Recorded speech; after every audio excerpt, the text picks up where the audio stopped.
Sam Bankman-Fried was sentenced to 25 years in prison and ordered to pay more than $11 billion in restitution to victims after a 5-month wait since he was convicted on all 7 counts in Manhattan court. Today, I was in the courtroom and it was pretty crazy in there. It was not at all like what I've been seeing in the Do Kwon case.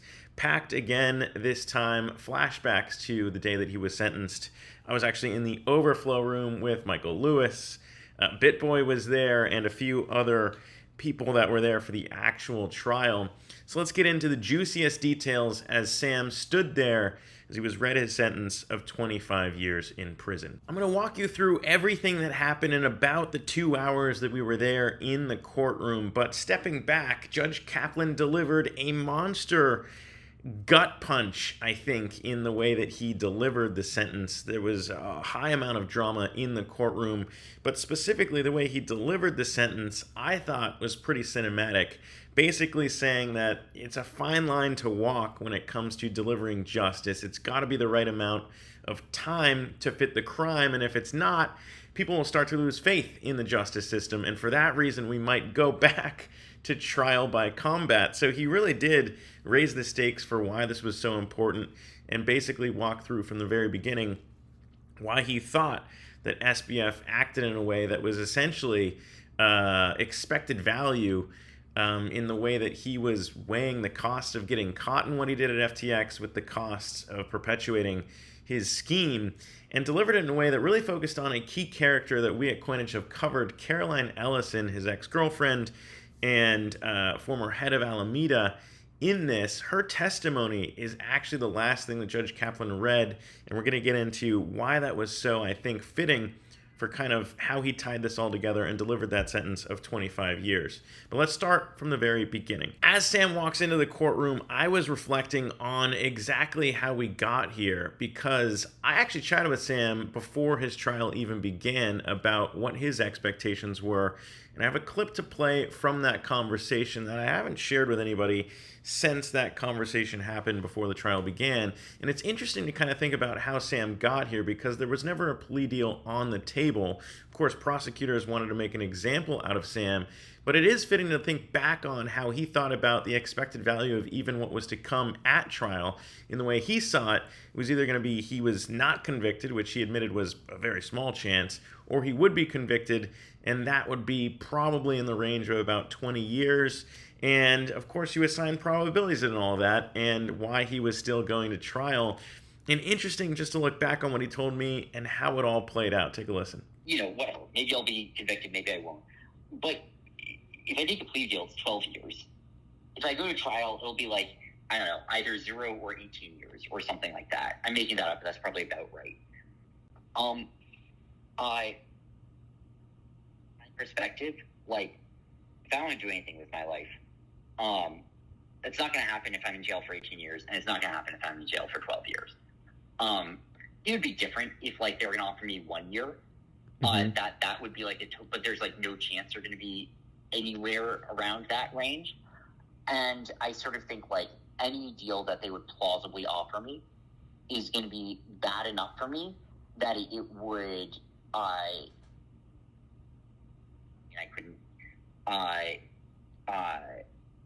wouldn't be able to do anything valuable with my life probably. And that it's unfortunate. It's sort of a binary scenario. Yeah. And I think that less about risk taking and risk seeking and more about like I think at 12 years I've already lost. So just keep in mind that Sam's expectations were pretty much around 20 years. And now we're sitting here today after he was convicted on all 7 counts, waiting to see what was going to happen. So let's get into the drama in the courtroom. It started with Judge Kaplan coming out. Of course, Sam stands and says that he understood and has read all the pre-sentencing memos. He said, "Yes, Your Honor, I understood all of that, and I read it all and had time to respond accordingly." Both sides went back and forth with a couple different point enhancements around the basic, I guess, what the prosecution wanted to do and the defense in terms of their take on things. And immediately off the bat, it seemed like Sam was definitely not going to have his side and what they wanted at about 6.5 years heard by Judge Kaplan. From the very beginning, Judge Kaplan said that he sided with the government on most issues that were of dispute, which weren't many, but one of them was the loss amount. Judge Kaplan basically, from the jump, said that he sided with the government, saying that the amount exceeded $550 million, which was really the only number that mattered. Once you got past that, it opened the door to, a pretty serious sentence in terms of white-collar crimes. He laid out $1.7 billion in losses for investors, $1.3 for lenders, and the $8 billion number for customers. That's basically where he came down on that, which already set the tone for, all right, Sam is going to receive a pretty significant sentence here. But is it going to be that 110, that's the max, the 40 to 50 that the government wanted, or would it be closer to, I don't know, at that point, something in the 10 to 20 year range is what most people, at least I was thinking, in the courtroom. After Judge Kaplan laid out the losses, he also made the point that he agreed with the prosecution in terms of raising additional adjustments on obstruction. He basically came out and said SBF stretched the truth and abused trust when he was on the stand, as well as, again, we already saw the consequences of this, but leaking the diaries of Caroline Ellison to the New York Times, that landed him in jail even before his trial began. Judge Kaplan basically came out and said that not only did Sam's behavior during the trial constitute perjury, in a certain sense, and obstruction, but also attempted witness tampering. He sided with, from the very beginning of the trial, no one really knew if that was actual witness tampering. Judge Kaplan at the time had said that it was worth detaining SBF, which is why he was in jail during the trial. But essentially at the end of this, coming out and saying that it was attempted witness tampering, so there was also additional pieces to consider there, and essentially gave perjured testimony at trial. Judge Kaplan also basically highlighted three distinct points where Sam may have specifically, and these were not limited to these, he said he could go on and on, but he highlighted a couple points where Sam did in fact stretch truth/lie, basically saying that he had no knowledge of Alameda using customer deposits, and then in October of 2022 testified falsely that there was that $8 billion hole. So those are some of the things. And tallying all this up, Judge Kaplan at that point said that the guidelines around it would have meant life in prison, which exceeded the maximum sentence. So that's essentially kind of where we're at that point in the morning. And then he paused and asked for any victims to read their victim statements. There was only one gentleman in the room who used his time essentially to stretch the idea that the bankruptcy was not fair to FTX customers, at which point Judge Kaplan interrupted him and said, hey, that might be more helpful for the bankruptcy estate hearings, not so much for the criminal sentencing that we're here for today. And he basically had to wrap it up. He and I actually have gone head-to-head over a couple different issues in the past, and we were in the same BBC documentary, so that's kind of interesting. But then we pick things back up with the defense taking the baton from there. Judge Kaplan had highlighted that he had received 1,900 pages from people on both sides, both in support of Sam and also on the side of the prosecution, which he described as it was in the nature of an avalanche. Normally he would read through these pages and specifically cite what influenced him leading up to sentencing, but he said that there were so many that he didn't want to spend the time to go through specifically with those. And that is when SBF's defense attorney Mark Mukasey took the mic, stepped to the podium to deliver his statement, which I thought was actually pretty interesting. Sam's defense attorney took the mic to say that he was not a, quote, financial serial killer in the way that he operated, and I think tried to paint him as someone who was thinking more about, again, these mathematical odds versus trying to steal money. He made the point that Sam didn't spend the money on sports cars, which the prosecution refuted later on, and also had a pretty good quote that I thought was doing Sam some favors, which said, Sam does not make decisions with malice in his heart.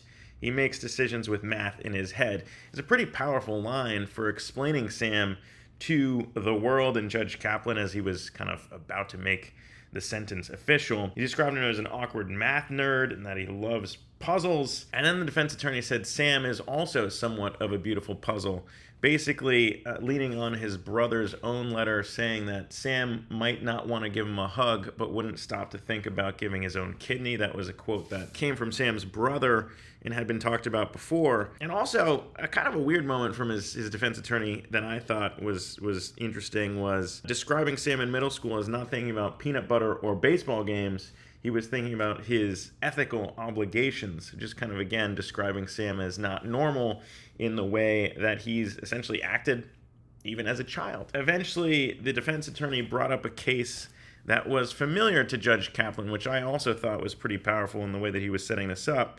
He described the case of Stephen Irving, a pediatrician, recidivist child sex offender that had traveled to Mexico to continue assaulting children, basically as a foil to what Sam was looking at in terms of time. I believe it was just over 20 years that specific criminal received in his sentencing. And the defense attorney, I think, did a pretty good job of describing kind of a sentence that was kind of going to be in the same range, but clearly a crime that I think most people would agree is far worse than maybe a white-collar crime that we're talking about here today. And I think that was a pretty good close for the way that the defense attorney handled it. He said to Judge Kaplan, "Sentence Sam today with an open mind and compassionate heart," which I think was interesting, just kind of like how he walked through all of that. And of course, before the trial and before the sentence, we had asked and kind of dug into all of this with Bernie Madoff's prosecutor, because those were the other examples that his defense attorney were pointing to. And Mark Litt, the former prosecutor in that Bernie Madoff case, actually flexed a couple interesting points leading up to this. The Judge Kaplan probably wasn't going to go max sentence here. And again, that the justice system is not all about making sure someone who does something bad goes to jail for forever, but also giving them the opportunity to maybe redeem themselves. I would expect that he would want to leave open the possibility for this young man to be able to emerge from prison and redeem himself in some way. I mean, we do as a society believe in rehabilitation and redemption as much as we talk a lot about and believe in punishment. After Sam's defense attorney was done, Sam stood up and took the mic for his own statement, which wasn't really scripted so much as it was him rambling on about certain things. Sam started with maybe thanking some of the employees that built FTX with him and taking ownership in it being his problems that led to the collapse, not theirs. He said it haunts me every day, and that he made a series of, quote, bad decisions. Sam said it was his mismanagement that led to the outcome at FTX, and also spent the majority of his time talking about FTX's customers, saying that he hopes that they get paid back in full. And maybe it wasn't the best look for him to continue to talk about that there were always assets there that could have made them whole. But it is also something we discovered back in our pre-trial investigation over what exactly happened in the FTX collapse, but not exactly Sam leaning into it and saying that he was 100% sorry about what happened. He was apologetic, but also didn't fully lean into this idea that it wasn't anything more than a market failure or a liquidity crisis. He continued to use those terms even right up until the end of his time with the microphone. Then came the prosecution's rebuttal, as Nicholas Rose, the prosecutor, was there for the whole trial and also put Nate Chastain away for 3 months in the OpenSea insider trading case. He took the microphone and the podium and said a couple things that rebutted what the defense attorney had said and pushed again for the 40 to 50 years in prison that the prosecution was asking Judge Kaplan for here. He basically said that it wasn't fair to say Sam wasn't as ruthless as Bernie Madoff or some of the other white-collar criminals he's been compared to, because though he didn't look people directly in the eye and take their money, he said, quote, people can look people in the eye through the internet, through social media, and that's kind of what Sam did. He also said that it wasn't as if this was a business that had been fine and then a problem at the end. He solidified it as basically a business that had a problem throughout, and also pushed back against this idea of Sam not repeating some of this behavior if he were to get out, which I think was a pretty good rebuttal to what we heard from Sam's defense attorney. He said if Mr. Bankman-Fried thought the mathematics would justify it, he'd do it again, which set up Judge Kaplan pretty well to dig into some of this idea of how Sam thinks, expected value, and that is where I think the sentence and the whole trial really became a full picture moment. At that point, Judge Kaplan took the mic back and was speaking about Sam's full story. He went over a few key learnings from the trial, how Sam had a nice privileged background, how he suffers from autism and social awkwardness, and how he eventually had a nice career at Jane Street and wanted to essentially grow what he had been able to build into something even greater and used his ambition to do so. He also painted a lot of the highlighted points from the case in all the color it deserves. He brought back up the Vox back and forth with Sam and the way that he said, fuck regulators, they make everything worse. And then he really doubled down on Caroline Ellison's testimony, which again, I think is pretty interesting if you think about how that all played out at trial and even before. Sam, of course, had tried to leak Caroline Ellison's diaries to the New York Times, got caught in all that, and was thrown in jail before the trial even began for potentially tampering with a witness. And now, as Judge Kaplan's about to hand down Sam's sentence, he starts to bring about exactly what Caroline Ellison had testified in her estimating Sam, which I thought was pretty interesting. He had said a couple different things about her testimony, mainly that it perfectly reflected how Sam looked at probabilities, and in this case, the probability of getting away with what happened at FTX and the probability of getting caught and what might happen at trial. That set up kind of what Judge Kaplan was there to do, which was what's the right number of time to punish someone as they've gotten caught. And he looked at kind of how Sam was thinking about it and foiled it with what he thought he should give Sam, if that makes any sense. At that point, Judge Kaplan started talking about Caroline's testimony and quoting that he himself described himself as someone who was risk neutral.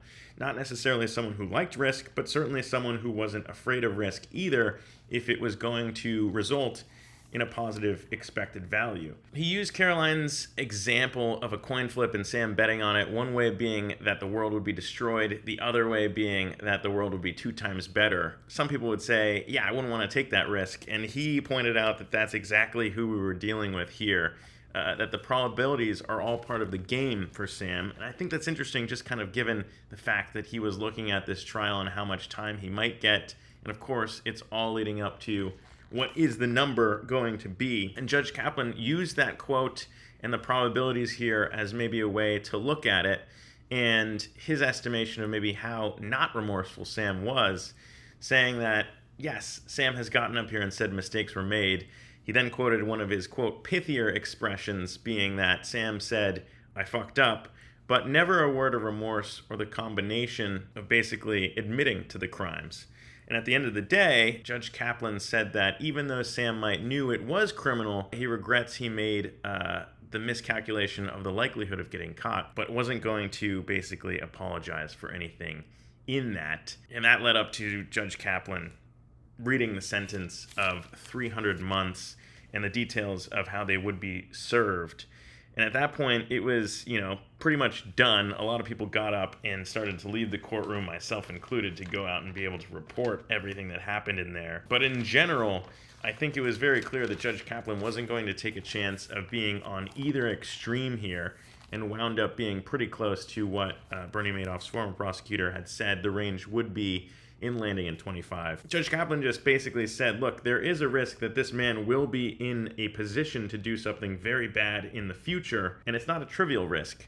So he did think that some time here was needed, but also didn't go as far as where the government wanted to go with 40 to 50 years, and nowhere near as close as the full max sentence in this case would have been, which was 110. He said that this sentence reflected the seriousness of the crime and that this was a serious crime. And so that's kind of how we got to the eventual 25-year sentence. I'm not entirely sure at any sentencing how much of the things that actually happened in the room during that day influenced the judge, given that they've probably had some time to think about all this.